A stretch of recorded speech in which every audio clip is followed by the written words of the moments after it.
Olá, tudo bem?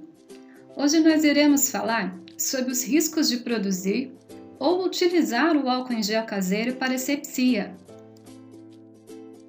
Meu nome é Eline Fernanda, eu sou professora de Química no estado de São Paulo, na diretoria de Itapeva.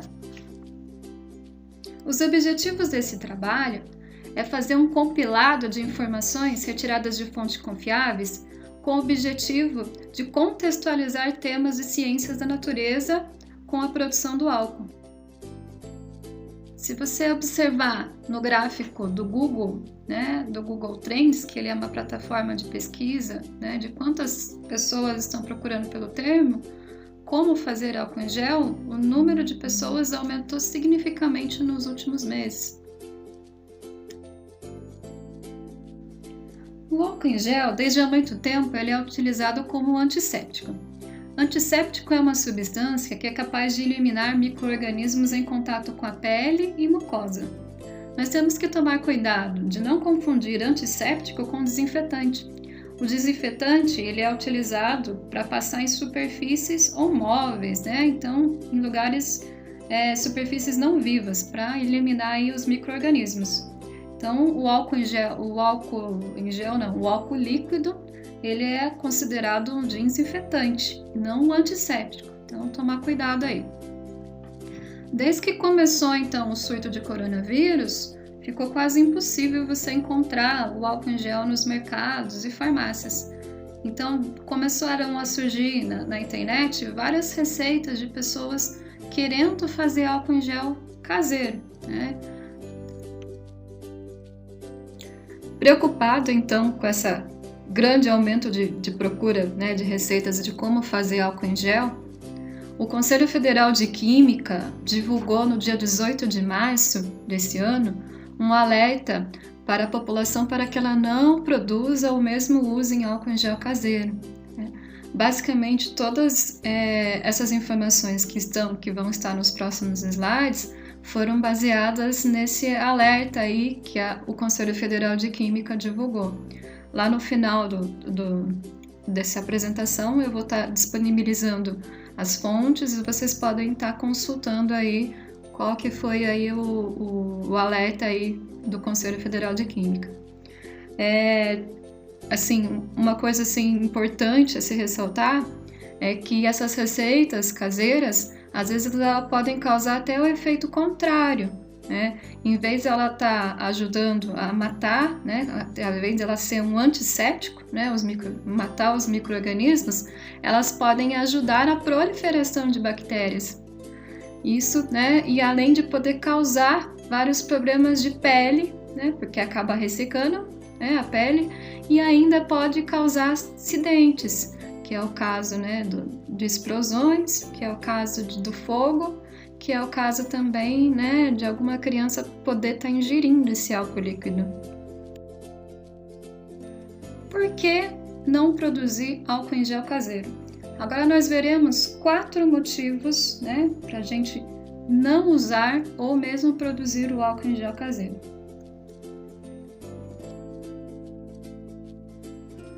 Primeiro motivo aí, o álcool etílico, que é o álcool que é utilizado comumente na produção do álcool em gel, ele quando está em maiores concentrações, por exemplo, o que é utilizado nas receitas é o 96 graus, ou também algumas receitas pedem 70 graus.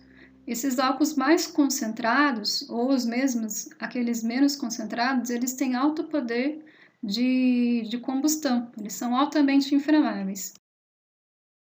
Só lembrando, para que ocorra a combustão, para que ocorra uma chama, para que o material possa começar a reação química de combustão, ele precisa basicamente de 3 fatores. Ele precisa do material que vai ser queimado, que é chamado combustível, ele precisa de oxigênio, que é chamado de comburente, e de uma fonte de calor. O álcool, como ele evapora com uma facilidade muito grande, quando esse vapor de álcool se mistura com o oxigênio do ar, se ele encontrar alguma fonte de calor perto, pode ser um fósforo, pode ser uma chama do fogão acesa, esse vapor de álcool vai entrar em combustão, né? E essa combustão, ela pode até mesmo pular pro vidrinho de álcool, né? Que é o caso de muitos acidentes que ocorreram em explosão do vidrinho, porque a pessoa foi acender uma churrasqueira, né? Jogou o álcool,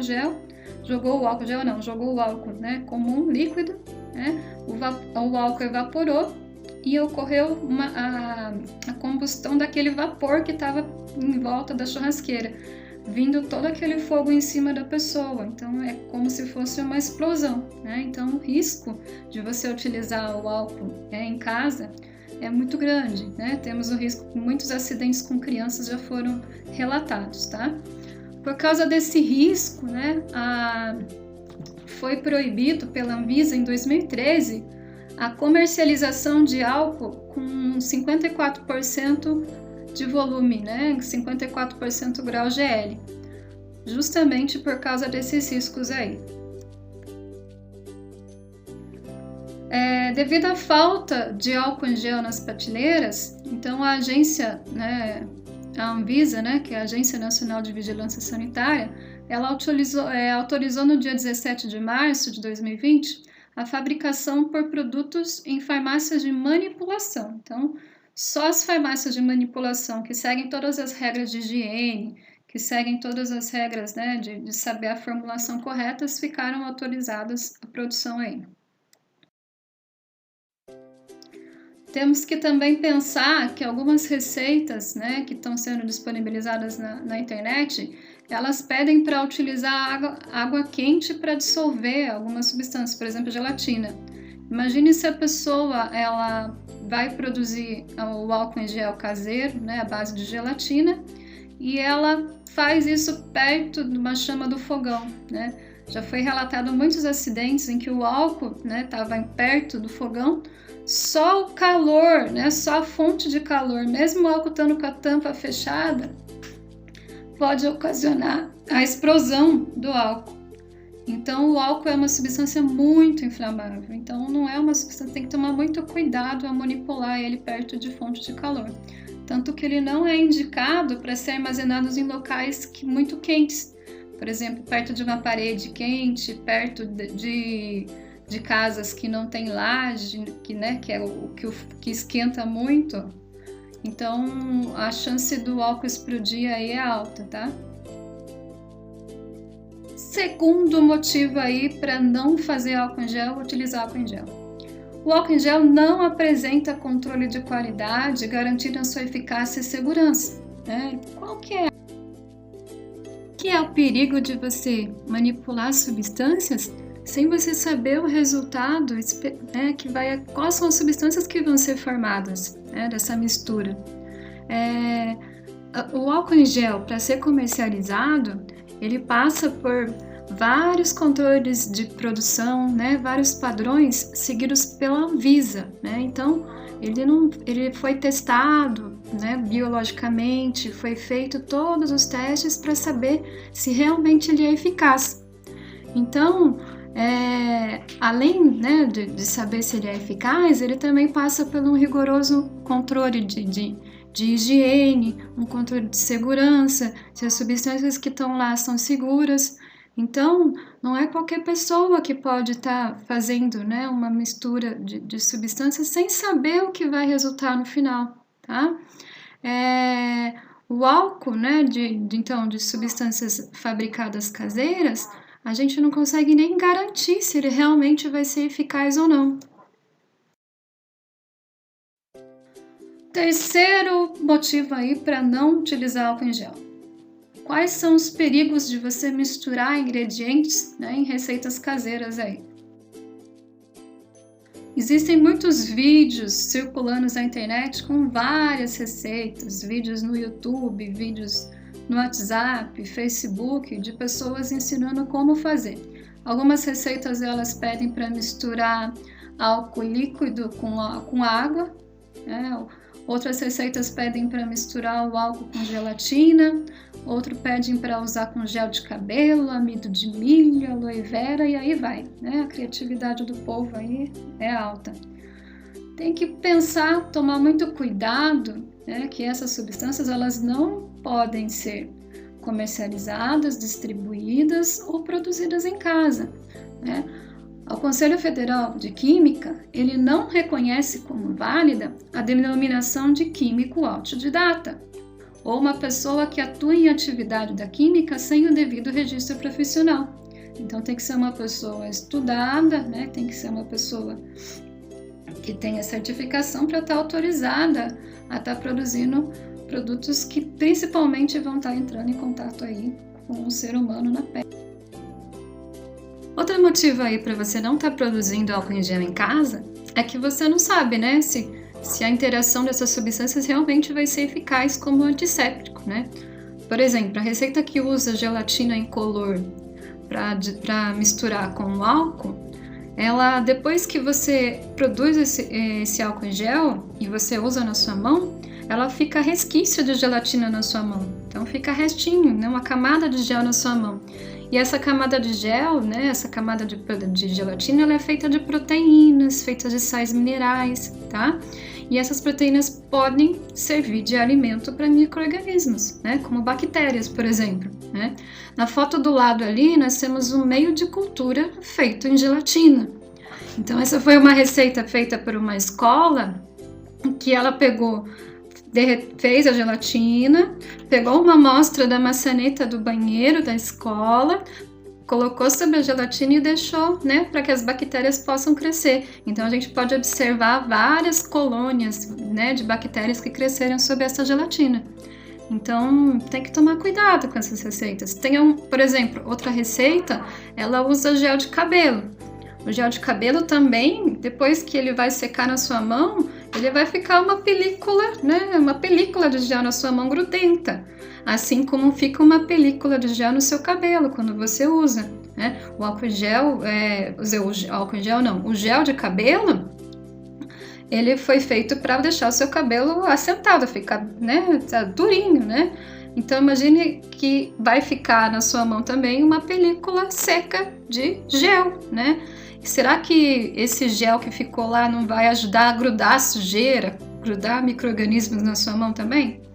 Então, ninguém foi feito um teste para ver se funciona ou não. Não tem nenhuma comprovação científica para ver se funciona. Quarto motivo aí para a gente não fazer álcool em gel em casa, tá? Então, o álcool em gel, ele pode não ser eficiente porque ele ficou com uma baixa concentração de álcool no produto final, ou ele ficou com uma alta concentração de álcool.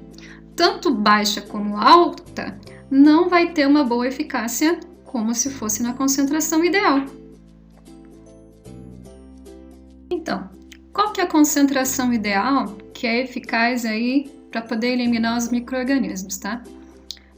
Estudos, né, demonstram que a melhor eficácia do produto, ela ocorre quando está a porcentagem de 70%, que no caso aí é 70% em massa ou graus em NPM. Essa porcentagem é reconhecida pela Anvisa, né?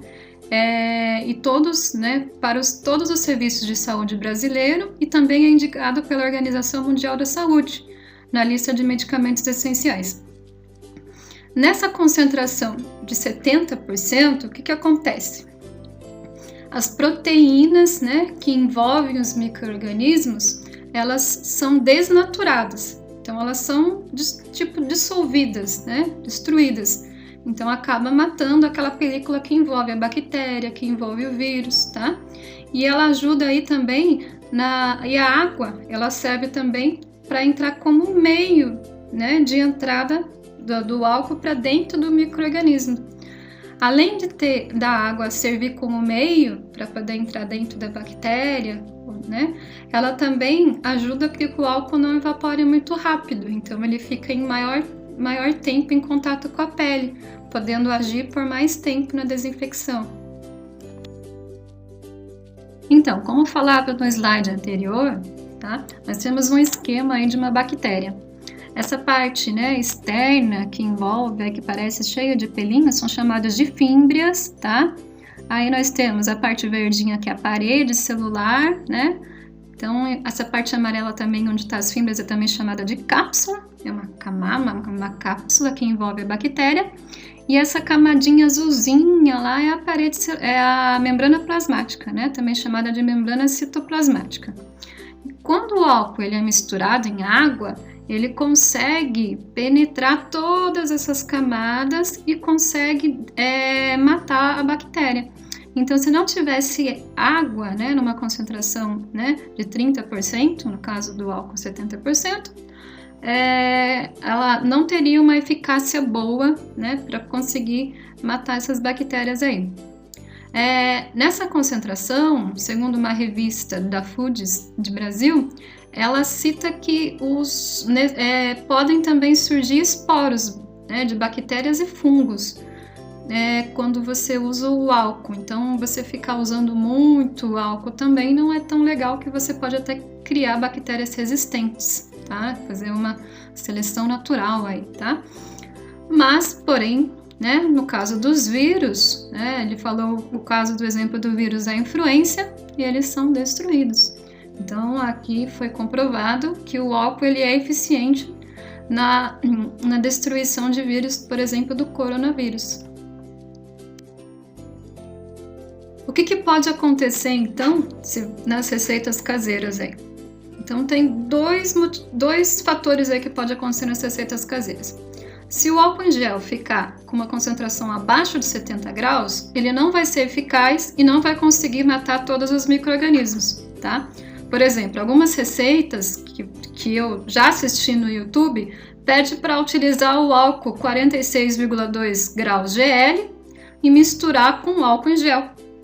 Então, se o álcool já era abaixo de 70 a 46,2 graus, misturado com gel, ele vai ficar com uma concentração abaixo de 46. Então, ele quase que, né, não vai matar quase nenhum micro-organismo. Tem algumas pessoas, né, que imaginam, se 70% ele é eficiente, então eu vou usar um álcool mais forte, né, acima de 70 graus, 70% de álcool, para matar os micro-organismos, e ele vai ser mais eficiente, tá? Então, segundo a Sociedade, né, Brasileira de Química, em soluções alcoólicas muito superiores, acontece o contrário do que a gente imaginava, tá? A água que tem no álcool, ela é importante para que o álcool não evapore muito rápido, né, como eu já tinha comentado anteriormente, e ele também ajuda o álcool penetrar dentro do micro-organismo, tá? Então, álcool acima de 70 também não é tão eficaz. Mas o que eu vou fazer então se eu não encontrar álcool em gel para comprar e se eu também não posso produzir álcool em gel, tá? O álcool em gel, ele é utilizado só em casos extremos, só quando você não tem a possibilidade de estar lavando a mão em nenhum lugar, tá? Então, se você tem a possibilidade de você ir no banheiro, lavar a mão, ou se você pode ir para casa rapidamente lavar a mão, você não precisa estar usando o álcool em gel. O álcool em gel é mais utilizado, por exemplo, para pessoas que trabalham em supermercados, né, que não tem como ir em toda hora ficar lavando a mão. Ou quando, assim, você, por exemplo, precisa utilizar algum serviço público e você não tem acesso, por exemplo, num ônibus, e você não tem como lavar a mão. Então, o álcool em gel ele é muito pouco utilizado, assim. Então, não fique preocupado se você não tem álcool em gel.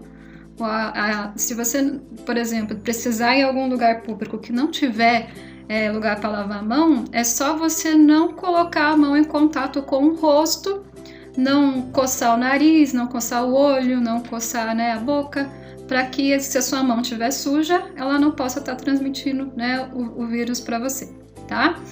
Existe um vídeo muito legal, né, do médico Drauzio Varela, que eu vou estar postando aí nos comentários do vídeo, ensinando certinho a forma de lavar a mão. Bem didático aí o filme que ele mostrou aí. Curiosidades. Qual será que é o poder de um espirro? Qual que é a distância que ele chega? Segundo um estudo, né, do MIT, em Boston, nos Estados Unidos, eles fizeram a fotografia de um espirro de uma pessoa e viram qual que é a distância que as gotículas podiam chegar. Eles descobriram que a distância pode chegar até 8 metros, tá? Então imagine o poder de um espirro e estar espalhando coronavírus, tá? Então tome cuidado, imagine se você tem, por exemplo, um supermercado, uma farmácia, alguém saiu espirrando para tudo quanto é lado, toda aquela superfície está contaminada. Não estou falando para vocês ficarem também super preocupados, né? É só vocês não colocarem a mão na boca, não colocarem a mão nos olhos, tá? Mas que o poder de estar contaminando aí, de estar espalhando é muito grande, tá? Então é por isso que é indicado não sair de casa, por isso que eles fazem essas medidas de contenção mais drásticas, né? Para não ter esse risco mesmo de contaminação. Outra coisa importante, né, é que esse vírus também pode permanecer suspenso no ar por alguns minutos. Então, às vezes, uma pessoa acabou de espirrar e você respira. Então, você já está inalando. Então, algumas gotículas, né, que são liberadas de fluidos na hora do espirro podem permanecer até 10 minutos no ar, dependendo do lugar. E se você estiver ainda num lugar meio assim que tem ventilação, essas partículas ainda podem passar pela ventilação. Por isso que a gente fala a importância de estar colocando, né, o cotovelo, não a mão, porque senão a mão você vai estar usando toda hora, colocar o cotovelo, né, a dobra do cotovelo para estar espirrando. Ou mesmo você está usando máscara, né, quando se você perceber que você está tossindo ou espirrando. E as pessoas que não apresentam sintomas, será que elas podem transmitir também o coronavírus? Foi feito várias pesquisas, né, e comprovaram que o tempo de incubação do coronavírus ele é de cerca de 2 a 14 dias, tendo um período médio aí de incubação de 5 dias. O que quer dizer isso? A pessoa pode estar sendo contaminada pelo coronavírus e ela pode demorar até 14 dias para manifestar os sintomas da doença. Então, às vezes, ela está com o vírus, ela está circulando pela cidade, está andando, sem saber que ela está transmitindo o vírus. E essas pessoas transmitem? Sim, essas pessoas podem transmitir o coronavírus sem, né, ela estar apresentando sintoma. Só que a quantidade de carga viral, a quantidade de vírus que ela vai estar transmitindo é menor, em vista que ela não está espirrando, tá? Então o espirro aí, ele ajuda a espalhar muito mais facilmente. Então, de acordo com a Organização Mundial da Saúde, a transmissão de uma pessoa assintomática ela é rara, mas pode acontecer, tá? Então, tomar cuidado, por isso que eles pedem para você não sair de casa. Mesmo você não apresentando sintomas, você pode ser um portador do vírus. E o que é esse tal de coronavírus que tantas pessoas falam por aí, tá? Esse vírus, né, chamado coronavírus, ele pertence a uma família chamada CoV, tá? Essa família de vírus, elas causam várias doenças do tipo respiratórias, como por exemplo a SARS. A SARS, que é a Síndrome Aguda Respiratória Severa, tá? Existe também outra doença que se chama Síndrome Respiratória do Oriente Médio, a MERS, tá? Então, o coronavírus, ele causa várias doenças. Esse vírus que está circulando atualmente, que está causando essa pandemia, ele foi descoberto na China no dia 31 de 12 de 2019. E ele recebeu o nome de SARS-CoV-2, tá? Pela Organização Mundial da Saúde. E a doença que esse vírus causa se chama Covid-19, porque ele foi descoberto no ano de 2019. Covid significa CO, significa corona, V significa vírus e D significa doença, tá? Então não confundir aí, tá? O vírus que causa se chama SARS-CoV-2, porque já teve o SARS-CoV-1, né, que foi descoberto lá na China também em 2012. E agora nós estamos aí no novo vírus chamado SARS-CoV-2, que causa a doença Covid-19. O que nós precisamos saber aí para não transmitir ou estar se contaminando com essa nova doença aí? já está circulando vários cartazes, já está sendo feita várias publicações, tá? De como se proteger. Mas o método mais eficaz é você ficar em casa. Por quê? A gente não sabe ainda o mecanismo certo de transmissão, porque esse vírus ainda é um vírus novo e ainda está sendo estudado. Então, às vezes, ele pode ter alguma outra forma de estar contaminando e a gente não sabe, tá? Então, a forma mais eficiente é ficar em casa. Mas, para melhorar, daí tem as medidas de higiene que são indicadas. É você lavar a mão com sabão, né? Que ele já é muito eficiente. Ou, quando você não tem a possibilidade de lavar a mão, é usar álcool em gel. Ao tossir, você colocar um lenço ou colocar o cotovelo, né? Outra coisa, se você tá em algum lugar público e você precisa pegar, por exemplo, nos botões do elevador, ou você precisa pegar na maquininha de digitar cartão, tenta usar a mão esquerda. Se você é destro, usa a mão contrária do que você usa, porque às vezes inconscientemente a gente tem mania de coçar o nariz, tem a mania de coçar, né? Tá com alguma coisa coçando, a gente coça com a mão destra, né? Então, se você usou mais a mão esquerda para estar tocando nesses lugares que podem estar contaminados, você não vai estar usando essa mão para estar coçando seu rosto, tá? Evite também estar em contato com as mãos no rosto. Se você está numa família e tem uma pessoa que precisa estar continuando trabalhando externamente, ela tem um risco maior de estar sendo contagiada aí pelo vírus, mesmo não apresentando sintomas. Então, se você está numa família, tente evitar o uso de talheres, usar o uso de pratos, copos, né? Mesmo que esteja na mesma família, tá? Agora, outra coisa, evite aglomerações, evite em lugares que tem muitas pessoas e pouco ventilado, né? E, assim, alguns dos estudos já comprovaram que o vírus, ele é transmitido por gotículas de saliva. Então, às vezes a pessoa está falando, tem aquelas pessoas que falam muito entusiasmada e vai, assim, cuspindo, né?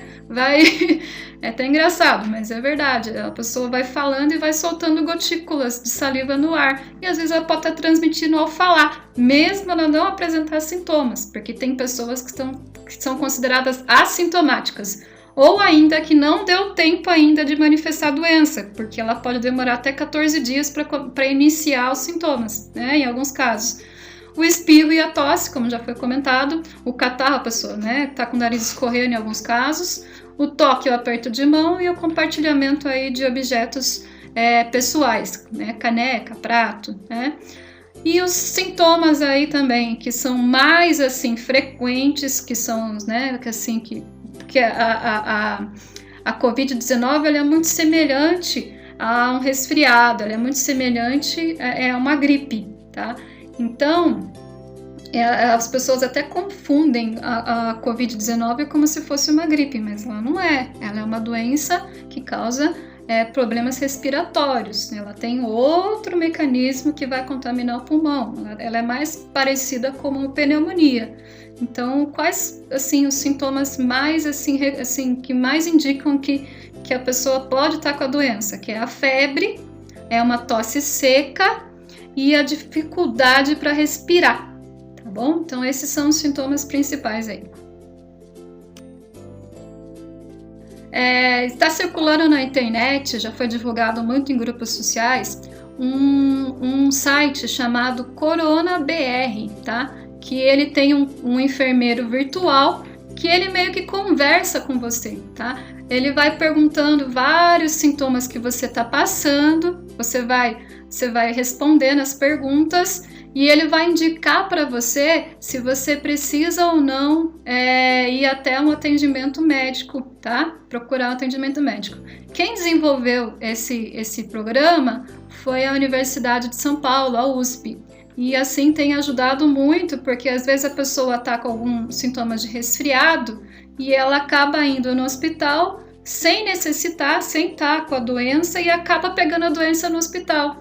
Então é muito importante você primeiro passar, né, por um check-up talvez, né, não sei se chega a poder chamar assim, mas você verificar primeiro se os sintomas que você está são mais indicados ou não para você ir procurar um atendimento médico. Aqui nós temos as referências, né? Então todas essas informações não foram criadas em minha cabeça, tá? Foram pesquisadas de vários sites confiáveis, tá?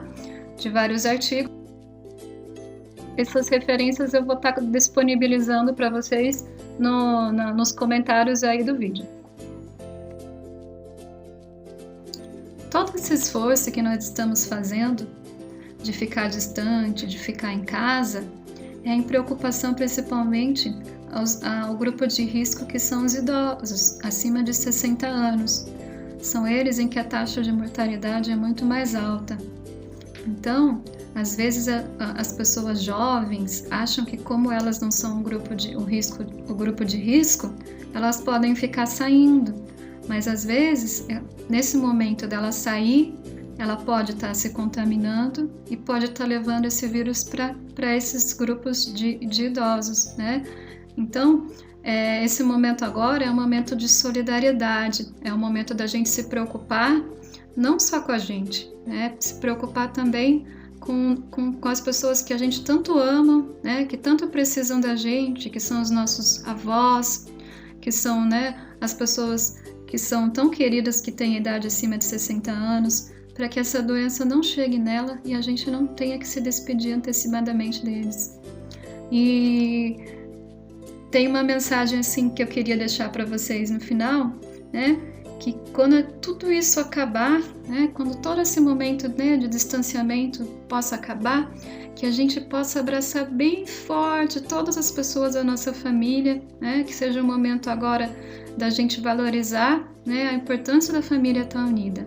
Espero que vocês tenham gostado da apresentação e que qualquer dúvida vocês podem estar colocando aí nos comentários do vídeo e a gente se encontra aí num próximo vídeo.